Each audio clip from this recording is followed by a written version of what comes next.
Hey, welcome to One Word Suggestion. I'm your host, Aaron Thompson, and this week's word is listening. For inspiration, can I please get a one-word suggestion? One word suggestion. One word suggestion. One word suggestion. Welcome to the podcast. For those of you who don't already know, every week I take one word suggested by you and use it as a leaping off point to explore the benefits of improv as they relate to life on and off the stage. This week's word, listening, was suggested by Kara. Have you ever been in a conversation with someone and you can just tell they're not listening to you and just waiting for you to shut up so they can say what they want to say? It sucks, right? But you can't blame them because the fact is, even though we're all taught how to read, write, and speak, unless you've had some improv training, nobody teaches us how to listen.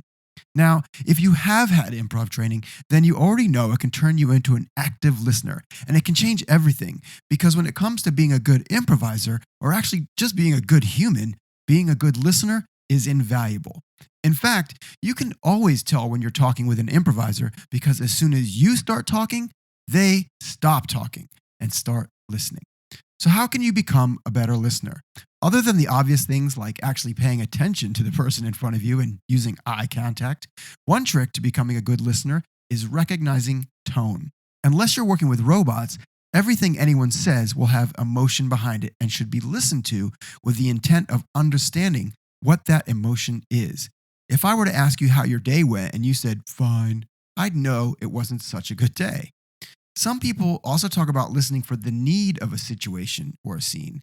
This means watching out for beats, rhythm, and movement, and this can be as much about finding out what is needed as what is not needed. And then there's listening for intent. Sometimes the intention of a performer is often different from the intention of the character. For example, a character might say, whatever you do, don't go in there, but the performer is actually saying, go in there.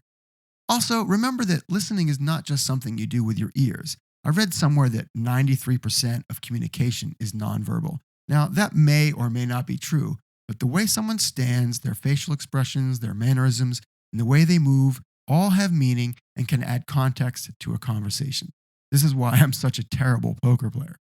The main thing, if you want to be a better listener, is to stop planning the next thing you're going to say and focus attentively on the person in front of you and their verbal and nonverbal communication. This will take you out of your head and let them know you care about them and their ideas. And it will lead you to being a much more empathetic, approachable, and delightful person to be around. And I think you'll be surprised just how quickly people notice the change. So that's my take on listening. Thanks for the great suggestion, Kara. If you want to suggest a word for next week or add your perspective, drop me a note in the comments. I'm making one of these every week for a year, so please do subscribe, like, share, and all that jazz. And in the meantime, if you're interested in improv for personal growth, professional achievement, or just for fun, my suggestion is to get yourself into an improv class or book a corporate training workshop for your team. You can learn all about LMA's programs at www.lma.training. Thanks for listening. One Word Suggestion is brought to you by LMA Professional Development. Please visit us at www.lma.training for more info.